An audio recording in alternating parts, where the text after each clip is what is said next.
Perfection या defect in the crystal कहते हैं। अब समझिए स्टूडेंट बात को, और यहां से हम लोग को और कुछ पॉइंट समझना है। आइडियल क्रिस्टल प्रैक्टिकली पॉसिबल नहीं है। 0 degree Celsius, try to understand student, 0 degree Celsius ना बोल के 0 केल्विन कह सकते हैं। 0 केल्विन टेम्परेचर पर ही आपका 0 केल्विन टेम्परेचर पर ही आपका आइडियल क्रिस्टल एग्जिस्ट करता है। मतलब -273 डिग्री सेल्सियस टेम्परेचर पर ही आइडियल क्रिस्टल एग्जिस्ट करता है, और माइनस में इतना degree Celsius temperature practically possible नहीं है। मतलब प्लांट हो जाए, एनिमल हो जाए, ह्यूमन बीइंग हो जाए, इस पर्टिकुलर टेम्परेचर पर -273 डिग्री सेल्सियस टेम्परेचर पर एग्जिस्ट नहीं कर सकता है, जिसे हम कहते हैं कि प्रैक्टिकली आइडियल क्रिस्टल, प्रैक्टिकली ये टेम्परेचर होना पॉसिबल नहीं है, और इसीलिए प्रैक्टिकली आइडियल क्रिस्टल का होना पॉसिबल नहीं है। किसी भी तरह का सॉलिड बॉडी हो, कोई भी क्रिस्टल हो, उसमें किसी न किसी तरह का डिफेक्ट आपको देखने को मिलेगा ही मिलेगा। तो हम लोग कह सकते हैं कि आइडियल क्रिस्टल प्रैक्टिकली एग्जिस्ट नहीं करता है, और सभी क्रिस्टल में किसी न किसी तरह का डिफेक्ट हम लोग को देखने को मिल ही जाता है। अब बात आया कि कैसे किसी क्रिस्टल में डिफेक्ट अराइज हो जाता है, कैसे किसी क्रिस्टल में डिफेक्ट का फॉर्मेशन हो जाता है। तो आइए इस बात को हम लोग समझते हैं। आपको स्टूडेंट इसके लिए 2 फॉर्मूला को याद रखना होगा। एक फॉर्मूला है जो काइनेटिक एनर्जी को टेम्परेचर से जोड़ता है, और वो फॉर्मूला है kinetic energy equals to 3/2 kT, जहां पर 3/2 एक कांस्टेंट टर्म है, के एक कांस्टेंट है जिसका नाम है बोल्ट्जमान, और इसको कांस्टेंट का नाम है बोल्ट्जमान कांस्टेंट, और टी यहां पर टेम्परेचर है। तो काइनेटिक एनर्जी और टेम्परेचर को जोड़ने वाला फॉर्मूला है kinetic energy equals to 3/2 kT।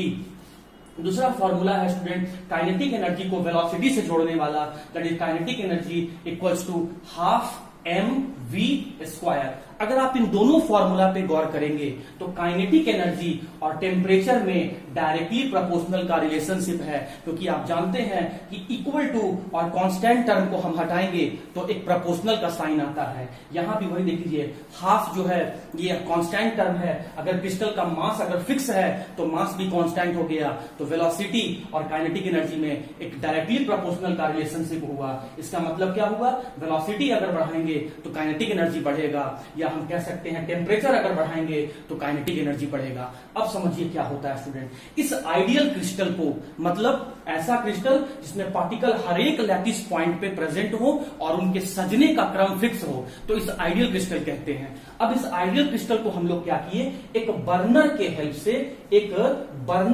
से स्टूडेंट, ये जो आइडियल क्रिस्टल हम लोग के सामने है, इस आइडियल क्रिस्टल को एक बर्नर के हेल्प से हम लोग हीट करना शुरू कर दिए। एक बर्नर के हेल्प से इसको हीट करना हम लोग शुरू कर दिए।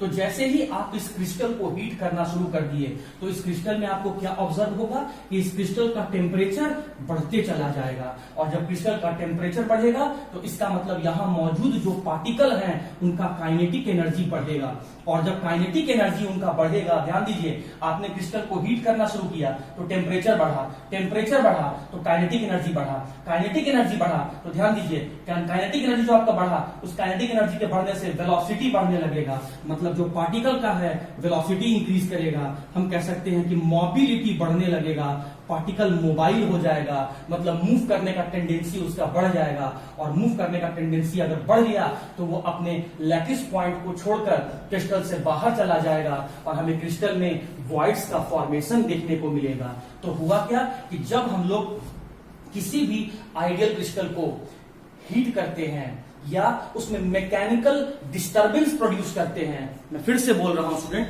अगर किसी क्रिस्टल को किसी भी क्रिस्टल में थर्मल एनर्जी के हेल्प से या मैकेनिकल एनर्जी के हेल्प से डिस्टरबेंस क्रिएट किया जाए तो पार्टिकल अपने लैटिस पॉइंट को छोड़कर क्रिस्टल से बाहर चले जाते हैं या इंटरस्टिशियल स्पेस में चले जाते हैं। अब ये इंटरस्टिशियल स्पेस क्या है, दो पार्टिकल के बीच के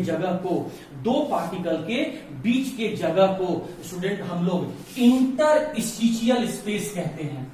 इंटरस्टिशियल स्पेस कहते हैं। इंटर का मतलब अलग अलग, स्टिशियल का मतलब स्पेस। तो ये जो आपका जो दो पार्टिकल के बीच में जो स्पेस दिख रहा है इसे हम इंटरस्टिशियल स्पेस कहते हैं। आप देख सकते हैं ये दोनों अलग अलग पार्टिकल है, तो दोनों अलग अलग के लिए हम लोग बोले इंटर, और बीच में आपको एक खाली जगह दिख रहा है तो उस खाली जगह को स्पेस, और स्पेस को हम लोग बोल दिए इंटरस्टिशियल, तो ये हो गया इंटरस्टिशियल। तो हम वही कह रहे हैं कि जब किसी भी सॉलिड बॉडी में मैकेनिकल एनर्जी की वजह से या थर्मल एनर्जी में इंक्रीज होने की वजह से पार्टिकल में या क्रिस्टल में आपका डिस्टरबेंस प्रोड्यूस हो जाता है। और डिस्टरबेंस कैसे प्रोड्यूस होता है वो मैं आपको थर्मली यहां पर समझा चुका हूं कि जब आप किसी क्रिस्टल को आप हीट करते हैं तो क्रिस्टल को हीट करने पर क्रिस्टल का टेम्परेचर बढ़ने लगता है। क्रिस्टल के टेम्परेचर बढ़ने से वहां पर जो मौजूद पार्टिकल हैं उनका काइनेटिक एनर्जी बढ़ने लगता है, और काइनेटिक एनर्जी बढ़ने से उनका वेलोसिटी मतलब मोबिलिटी बढ़ जाता है,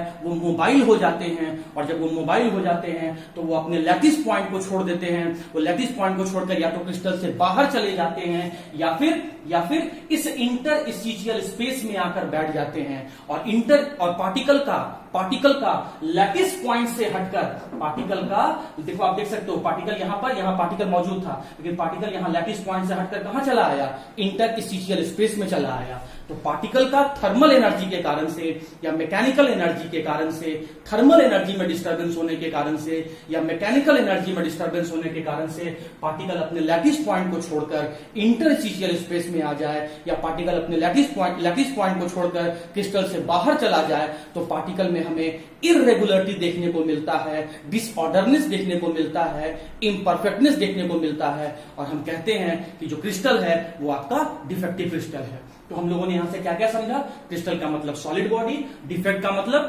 का मतलब हुआ ऑर्डर्ड से डिसऑर्डर्ड हो जाना, परफेक्ट से इम्परफेक्ट हो जाना, और रेगुलर से इररेगुलर हो जाना। या सीधा डिफेक्ट को अगर हम लोग एक वर्ड में बोले तो imperfection in a solid is known as the defect in the crystal. और किसी क्रिस्टल में डिफेक्ट कैसे होता है, due to change in the mechanical energy और due to change in the kinetic energy. तो उम्मीद करता हूं student ideal crystal, defective crystal, voids, lattice point, interstitial space, region of defect in the crystal, ये बात आपको समझ में आ गया होगा। अब आइए इसमें हम लोग कुछ और पॉइंट को डिस्कस करते हैं।